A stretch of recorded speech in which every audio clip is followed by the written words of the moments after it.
शेतकरी बंधूंनो राम राम।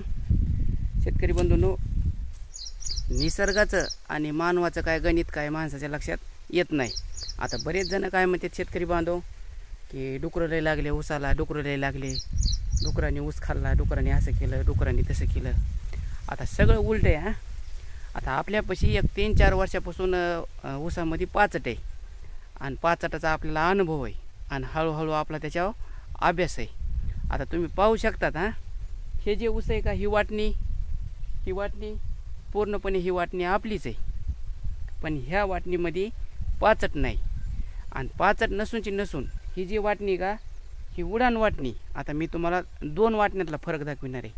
ही एक वाटणी, एक मधली वाटणी सोडून द्यायची आणि ह्या वाटणीच्या पलकून आपल्याला जायचं आहे। पण त्या वाटणीमध्ये आपण पाचट टाकलेले आहे आणि पाचट टाकलेले आहे। राहिला प्रश्न पाण्याचा, तर पाणी सेमच आहे। हे जे ऊस आहे का, हे बघू शकतात तुम्ही, ह्या ऊसाला पाणी तेवढंच आहे आणि पुढं मी ज्या वाटणीत तुम्हाला नेणार आहे का, त्या वाटणीत पाणी तेवढंच आहे। फक्त काय करा, व्हिडिओ शेवटपर्यंत बघा, नेमकं मला काय सांगायचं ही गोष्ट तुम्ही लक्षात घ्या। व्हिडिओ जर आवडला तरच तुम्ही लाईक करा, शेअर करा आणि व्हिडिओ जर असे बघायला तुम्हाला इंटरेस्ट वाटत असलं तर आपलं चॅनल तुम्ही नक्की सबस्क्राईबर करू शकता। आता ही वाटणी का अगदी ह्या वाटणीच्या बांधाला उभा आहे बघा। मी तुम्ही बघू शकता, तर ह्याच्यामध्ये आपण ठिबकचे कनेक्शन काढलेले आहेत। इकडे बी बघू शकता, तर इकडे बी दाखीत तुम्हाला, इकडे बी आपण पाणी देण्यासाठी कनेक्शन काढलेले आहेत। आता मध्ये तर काय मी तुम्हाला जाऊन दाखीत नाही बघा, त्याच्यावरून तुम्ही अंदाज घ्या डुकरांनी ऊस कुठं खाल्ला माहिती का, अगदी बांधाच्या कडीलाच। आता ते मी तुम्हाला थोडक्यात दाखविण्याचा प्रयत्न करतो बरं का। मध्ये तर खाल्लेलंच असन, पण मध्ये एक तर आपल्याला कॅमेरा घेऊन जाणं व्हायचं नाही आणि मध्ये जर डुकरा असतील तर आपला व्हिडिओचं बाजूला राहीन आणि दुसरंच काही होऊन बसन कुठं ना। आता मला कडीचा दाखवतो मी कसा ऊस खाल्लाय आणि खाल्ल्याच्या नंतर पुन्हा कसा ऊस फुटलाय।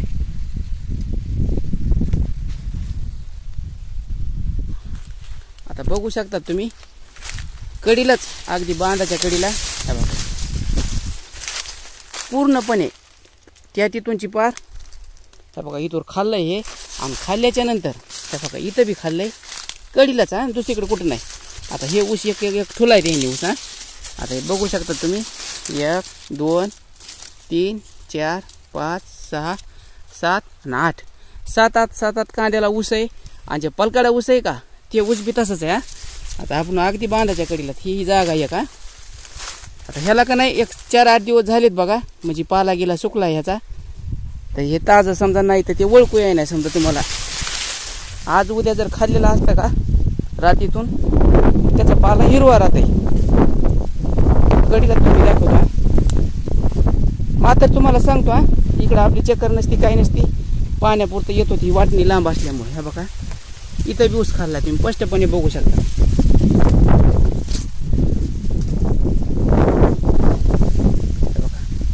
मध्ये भी आहे इथं खाल्लाय। आता तिकडे जाऊ आणि त्याच्यातला फरक बी आमच्या लक्षात आलाय। एका शेतकरी बांधव, आपले शेतकरी मित्र येते तर त्यांनी सांगितलंय बघा काय कारण असेल बाबा। हा बघा इथं बघू शकतात, पूर्णपणे एक ऊस जर करकन मोळला समजा डुकरांनी की धसकन काळीच करतंय बरं का, कारण लहाण्याचं मोठं लेकरवानी पिकाला जपलेलं असतं शेतकऱ्यांनी आणि वाटोळं ते बघू वाटत नाही। आता ही वाटणी का मध्ये जायची गरज नाही काय नाही, ही पूर्णपणे अशी लांबणीची, तिकडे लिंबा झाड आहे का तिथवर त्याच्या कडीने खाल्ला आहे, मध्ये तर खाल्लाच असेल त्यात काही शंका नाही। आता खाल्ला कुठं नाही तिकडे जाऊ आपण, ते मी तुम्हाला दाखविण्याचा प्रयत्न करतो। शेतकरी बंधूंनो बघू शकतात, आता सेम ती वाटणी ही वाटणी सेम आहे। आपण काय केलेलं आहे, एक वाटणीमध्ये सोडून इकडे आलो। आता त्या वाटणीमध्ये काय जास्त जाणं येणं नसतंय, काही नसतंय, गेलं तरी वरची वरी पाणी लावायचं आणि बाजूला यायचं। आता बघू शकता, तर ही वाटणी आपण बदल केलेली। आता हे त्या वाटणीमध्ये गवताची काकरी नव्हती बघा, ह्या वाटणीमध्ये गवताची काकरी, ह्या बघा हे झाड आहे, हे बोरीचं झाड आहे आणि पूर्णपणे तुम्ही बघू शकता त्या ऊसामध्ये पाचट नाही राखलेलं आहे, ह्या ऊसामध्ये पाचट राखलेलं आहे। ऊस बी तसाच आहे बरं का, 5-5 7-7 कांड्या ऊसाची सेम साईज आहे।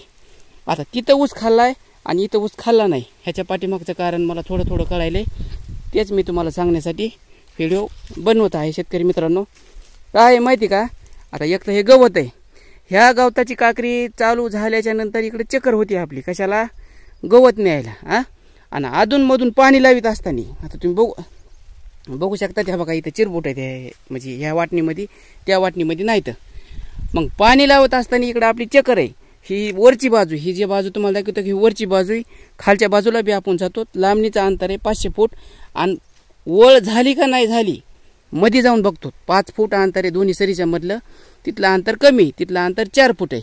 मग पाणी झालं का नाही आपण बघायला जात होतं. मग तिकून जाऊन आल्याच्या नंतर काय होतं माहिती का, कळत न कळत, आता शेतकरी बंधूंनो तुम्ही काही म्हणा, पण मला पक्का अनुभव आलाय की माणूस येड्याला येऊन गेल्याच्या नंतर माणसाचा तिथं वास सुटत आहे. कारण कशाचा, एखाद्या जागेवर डुकरं समजा घासून गेलेले असले, अगर डुकराची वाट असली, अगर कुत्रे बसायची जागा असली, तिथं काय होतं आपल्याला वास येत आहे. म्हणजे घोड्याच्या, गाढवाच्या, बैलाच्या गोट्यात गेल्यावर, गायच्या गोट्यात गेल्यावर कसा वास सुटतंय, शेळ्याच्या गोट्यात गेल्यावर, मेंढ्याच्या गोट्यात गेल्यावर कसा वास सुटतंय, तसा 100% माणसाचा वास सुटतंय. मात्र वास सुटल्याला आपल्याला वास येत नाही. ते वास कोणाला येत आहे, मुक्या जनावरला येते. आता डुकर जर चालायला लागलं का खाली जमिनीला असं तोंड लावून चालतंय, मग ते असं वास घेत चालतंय. मागं एक आपण व्हिडिओ द्यालता बघा, की ते ह्याचे केस टाकले, कशाचे, नाव्याच्या दुकानातून केस आणून टाकले की ते असं सुंगत असताना त्याच्या नाकात अडकत येत आणि डुकर पळून जाते. ते व्हिडिओ आपण द्यालता, तुम्हाला बघायचा असला तर आपल्या चॅनलवर जाऊन तुम्ही नक्की बघू शकता. त्याचीच पावती म्हणून हे ऊस का नाही कुठंच खाल्लेलं नाही बघा, तुम्ही बघू शकता. तर आता मध्ये मी तुम्हाला कुठं बी जाऊन दाखवू शकतोय, पण मध्ये आपल्याला चालायला अडचण होती बरं का. कुठंच नाही एक ऊस सध्या शेतकरी बंधूंना हे ऊस खाल्लेलं नाही बरं का. ऊस बी तुम्ही बघू शकता, 5 ऊस आहे, म्हणायला 5 आहे, ऐकं नाही. आता ऊसाची साईज बघा, ही कशी साईज आहे ही, तर तुम्ही म्हणता हे दाखवायला का, हे बी बघा, ह्याच्या कांड्याची साईज बघा, ह्याच्या जाडीची साईज बघा, आणि पूर्णपणे एक पारता तिथल्यापेक्षा खत कमी बरं का. इथं ते आपलं एक दांड होतंय बघा, रोज एक होतंय, 2 होतंय, तेवढं मात्र आपलं सातत्य चालू असतंय बरं का. इकून तिकडं तिकून इकडं. मग ह्याच्यामध्ये आपण हिंडत होत, म्हणजे लांबणीची काकरी बघत होत, बांधाच्या वरून बी बघत होत. त्याचीच पावती म्हणून डुकरांनी ऊस खाल्ला नाही. आणि खाल्ला असन एखाद्या जागेवर खाल्ला बी असन. आता एवढ्या मोठ्या फडात माणूस कुठं बघन, 1 2 3 4 5 6 7 हे बघा 8, हे बघा 9, म्हणजे 8 9 10 कांड्या ऊस आहे. साईज अंतर जास्त, एक तर अंतरामुळं म्हणा, आणि 5 आता 5 मध्ये बरेच शेतकरी बांधव काय म्हणतात, उमणी होती, दवणे होते, आणि मग उकराय पाहिजे. ते शेतकरी बांधव मला जे सांगत होते का ते बी म्हणले तुमचा ऊस उकराय पाहिजे म्हणले हे आलकाडा, पण इथं उकरीत नाही तर तिथं उकरायला लागले. तर हे बघा असं जे मला अनुभव येते का ते मी तुम्हाला 100% सांगण्याचा प्रयत्न करत असतो बरं का. आता कुठवर बी चला तुम्ही शेवटपर्यंत, थोडा व्हिडिओ मोठा व्हायला आहे, होऊ द्या, काय हरकत नाही. बघू शकता. तर बघा कलर बी चांगला आहे, ऊसाची जाडी बी चांगली, ऊस बी चांगला आहे, आणि 5 ह्याच्यामध्ये तण बी नाही. तिथं ओली तेली तण दिसू लागलं, इथं तण बी नाही, सगळं मोकळं फटरा नाही, कधीच ऊस खाल्ला नाही. तर शेतकरी बंधूंनो तुम्हाला काय वाटतंय, समजा हे आपण जे सांगितलेलं आहे इलाज आहे का, काय वाटतंय, काय नाही, फक्त येड्याला जायचं, अधूनमधून चक्कर मारायची ऊसामध्ये. बरेच शेतकरी बांधव ऊसात जात नाहीत, चक्कर मारायची. हा बघा इथं पाणी होतं, आज लावलेलं पाणी मी तुम्हाला दाखवतो. या 20 mmच्या 2 नळ्या, ह्या नळ्या लावल्या होत्या बघा 5च्या पंपावर, सौर पंपावर 15-16 नळ्या. हे बघा ही एक दांड आहे, हे बघा लावलेला, इथं खत टाकला होता. हे बघा ही एक दांड आहे, इथं खत टाकला होता. बस 2 दांड लावले होते मी. आता मध्येच जाऊन आलोय आताच बघून, हे 2 दांड झाले नाही, काय नाही, एक 70% दांड झालेत बघा, 5-70%. कारण आज ऊन नव्हतं, क्लिअर ऊन नव्हतं, ढगाळ वातावरण, त्याच्यामुळे काय पंप जास्त चालला नाही, काय नाही. तर शेतकरी बंधूंनो तुम्हाला काय वाटतं एक कमेंट करून नक्की तुमचं मत व्यक्त करा. संपूर्ण व्हिडिओ बघितल्याबद्दल धन्यवाद. राम राम. लवकरच आपण अशी काही ना काही माहिती घेऊन भेटत राहू.